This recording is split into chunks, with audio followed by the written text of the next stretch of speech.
Hi, எல்லாருக்கும் வணக்கம். மீன் குழம்பு வைக்க போகிறோம். இது மீன் சப்பட்டை முரல்னு சொல்லுவாங்க. மீன் குழம்பு வைக்க போகிறோம். அதுக்கு தேவையான புளி கரைச்சி வச்சுருக்கோம். இப்போ வாங்க தாளித்து விடலாம்.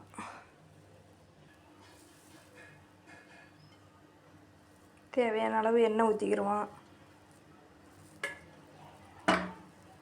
மீன் குழம்புக்கெலாம் கொஞ்சம் எண்ணெய் நல்லா விட்டாதே குழம்பு நல்லாயிருக்கும். மீன் குழம்புக்கு கறி குழம்புக்கு எண்ணெய் கொஞ்சம் நல்லா விடணும். அப்போதான் குழம்பு நல்லாயிருக்கும்.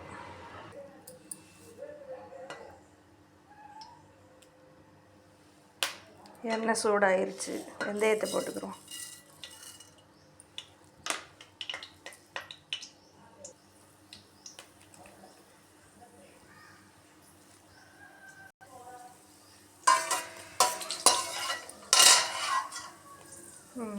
வெந்தயம் வதங்கிருச்சு.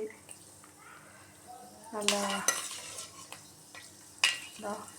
வெடிச்சிருச்சு. வெங்காயத்தை போட்டுக்கிறோம். சின்ன வெங்காயம் நறுக்கி வச்சுருக்கேன்.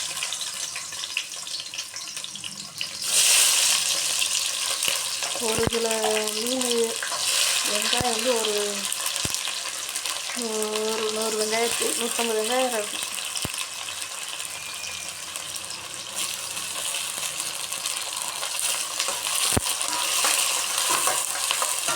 வெங்காயம் வதங்கிருக்கு. கருவேப்பிலை போட்டுக்கிறோம்.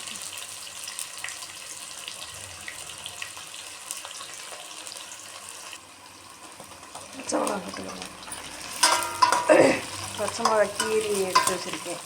அப்படியே முழுசாக போடாமல் கீரி போட்டிருக்கேன்.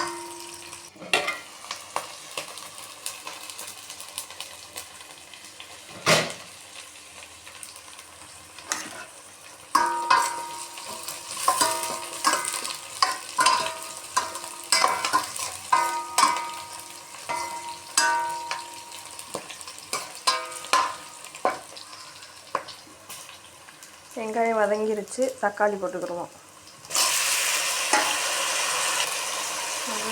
மஞ்சத்தூள் போட்டுக்கணும். உப்பு 2 போட்டுக்கணும்.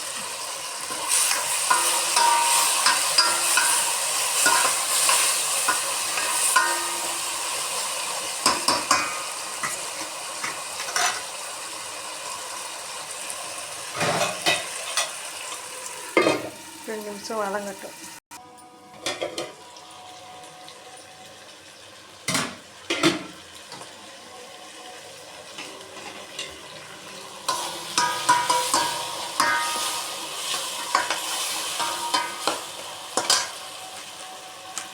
கொஞ்சம் மிளகாப்பொடி போட்டுக்கிறோம்.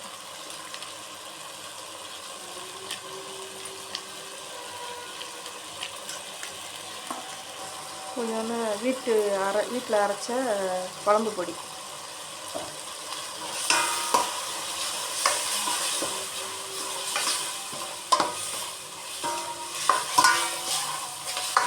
அவ்வளோதான், ரெடி ஆகிடுச்சு.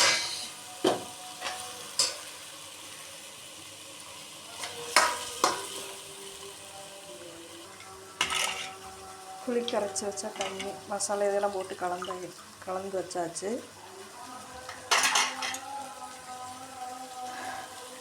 அப்படியே தாளிச்சிடுவோம்.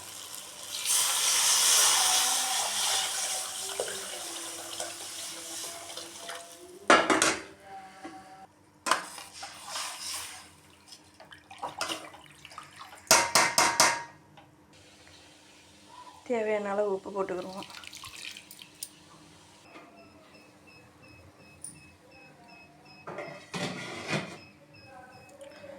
குழம்பு கொதிச்சிருச்சு. மீனை போடுவோம்.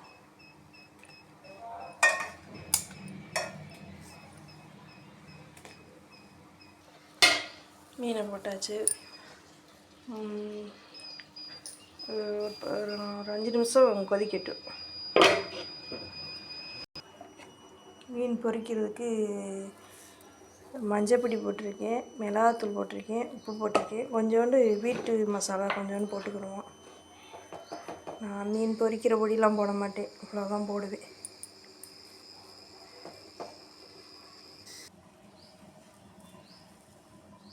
மீன் பொரிச்சுக்கிறோம். மீன் பொரிக்கிறதுக்கு எண்ணெய் தேவையான அளவு ஊற்றிக்கிறோம். நான் தோசைக்கல்லில் தான் மீன் பொரிப்பேன்.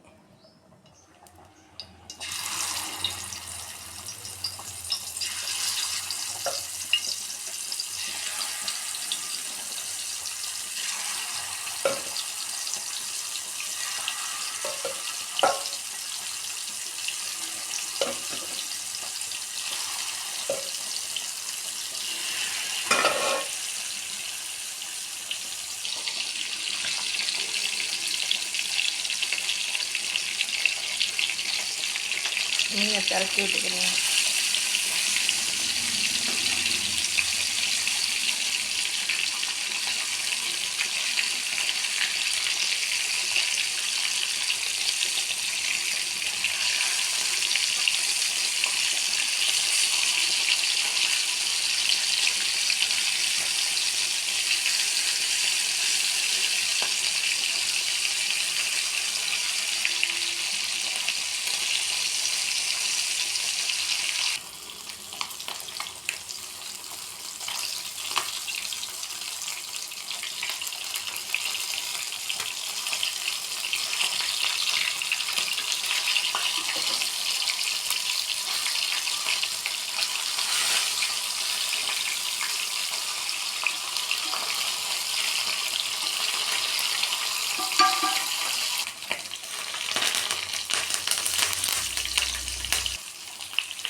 அவ்வளோதான், மீன் ரெடி ஆகிடுச்சு. அவ்வளோதான், பொரிச்சாச்சு. இது அப்படியே எண்ணெய் சட்டியிலே போடக்கூடாது, எடுத்து லாக்காக வச்சிடணும். இல்லைன்னா அந்த எண்ணெய் அப்புறம் மீன் உறிஞ்சிடும். தெரிஞ்சவங்களுக்கு இல்லை, சின்ன பிள்ளைய பொரிக்கிறவங்களுக்கு சொன்னால் தானே தெரியும்.